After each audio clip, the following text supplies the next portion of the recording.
You know, sometimes I come from a very large family, and one thing I've learned to do is to just accept people as they are.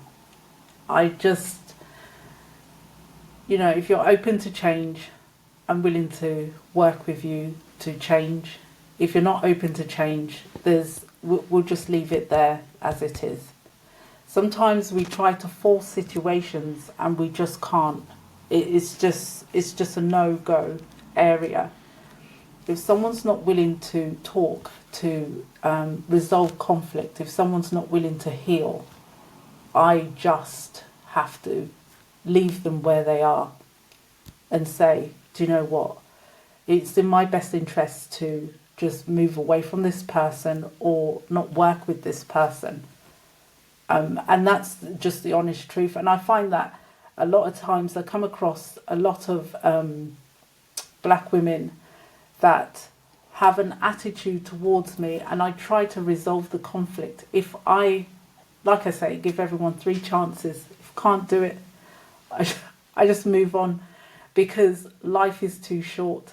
I'm very fortunate now that I don't actually have to work in the workplace. And someone wrote to me today, part of my research. I asked her to fill in the survey, and she said, "Thank God I've left the workplace." And someone's actually told me that I look younger. My hair started growing when I left.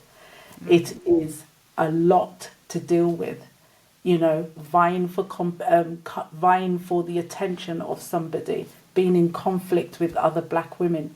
Life's too short. Life's too short.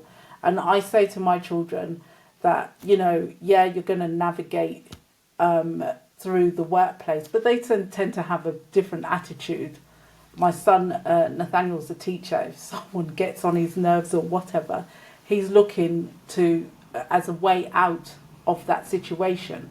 It's not there to sort of sit down trying to resolve this whole thing, because he said he's probably got my attitude. Life's too short.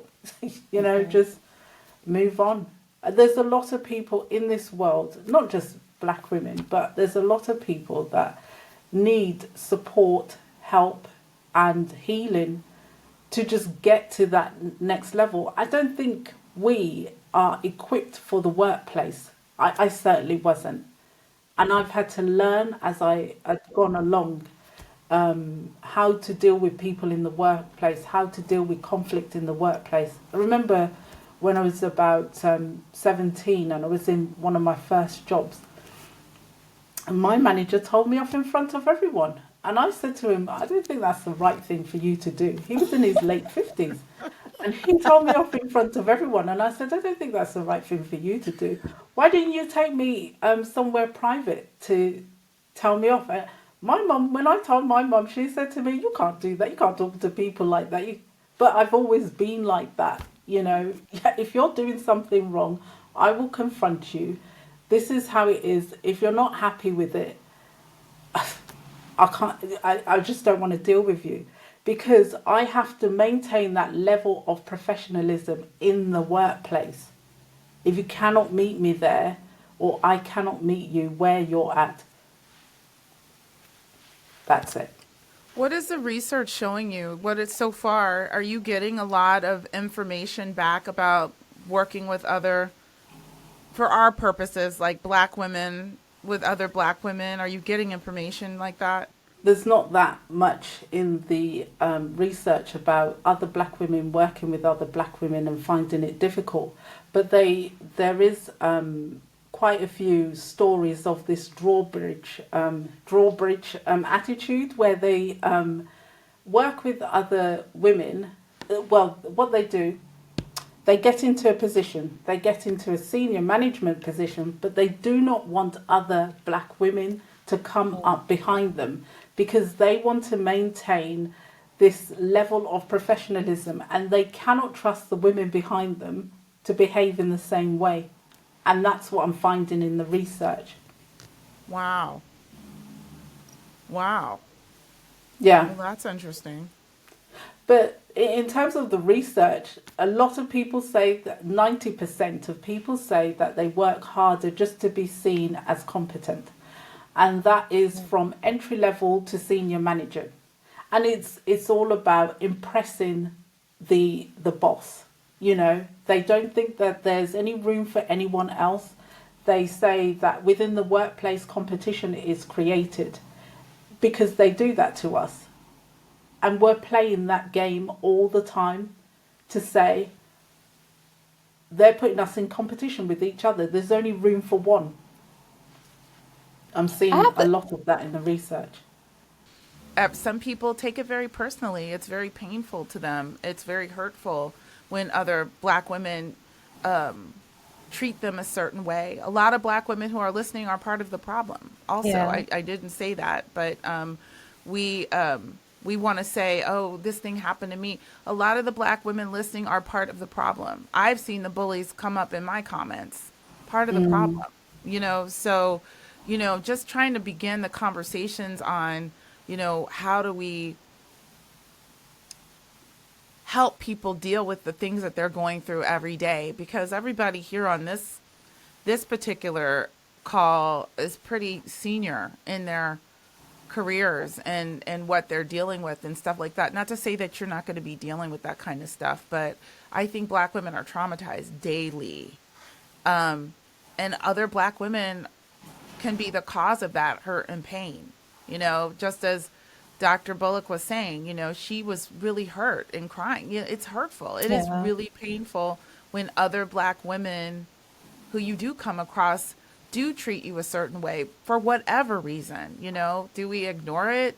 Can we ignore it? We're not always in a situation where we can get up and leave. We're not always in a situation where we can just turn the other way and not deal with them. So I guess that's kind of what I'm hoping to help black women with, and to Natasha's point, maybe it's just as simple as, they're not healed. I leave them where they are. Maybe it's that simple, but I don't think But everybody can do that. Go ahead. but yeah, can I just say, Erin? I mean, the thing is that some people don't want to get help. True. There's just some people that just They don't don't see want to anything get help. wrong. And some people don't even know that they need help. Some people don't even know that they're the part of the Yeah. problem, and that they are extreme bullies in whatever they're doing. I can think of quite a few women that are like that.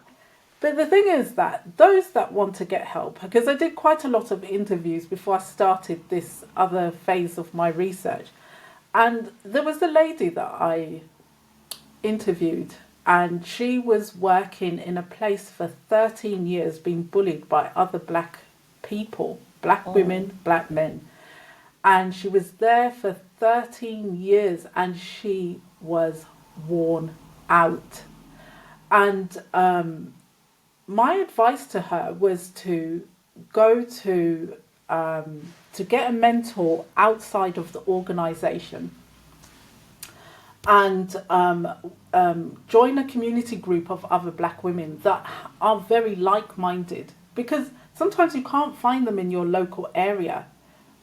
You've got to go online, you've got to look outside your profession, you've got to look other places where people are quite like-minded, doing what you're doing, or willing to mentor you, or a sponsor or something. And within 3 months, she was able to find a job, another job where she's happy now, with the managers supporting her and taking her to a new level. But for 13 years, you're sitting there because you think you haven't got an option, working amongst these types of people that really do not want to help you or advance you in any way, shape, or form.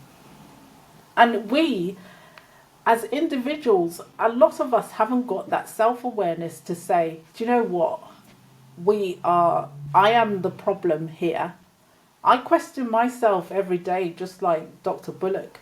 How can I be the best version of myself? Did I make a mistake in this situation? Could I have handled this better? How can I talk to this person? And when you start asking yourself these sort of questions, things start to improve for you. And sometimes, like I say to people, I didn't just land, all of a sudden I became a director of surveying. I used to travel 120 miles 3 times a week to go and volunteer to shadow somebody in order to become a surveyor. And a lot of people in my circle will say, "Oh, look at Natasha. Oh, it's all right. She got a scholarship to do this. She got this." No, I had to work extremely, extremely hard. And if I tell people my story and they're sort of hand on chest and everything, to say what I've actually gone through just to get to this point, they're quite shocked. But I've got to have the tenacity. I've got to find a way around it. I've got to think that if I cannot do it, who's going to do it for me? So I will find that mentor. I will reach out to people to, if I need someone to talk to, how they did that. How did they go along their journey to get to where they are? And I think more of us need to do that. Instead of looking at other people as competition, just ask the question, how did you get there? Oh, I like what you're doing. I always welcome that. Sometimes I will take on 5 or 6 people that I mentor in surveying, getting through that door. And I put that out to people, But the thing is, a lot of people don't want to ask. They just want to moan and say, it's so hard, and I just don't know how to do it. Now, I do agree with that. They do want to just moan. Work isn't a complaining.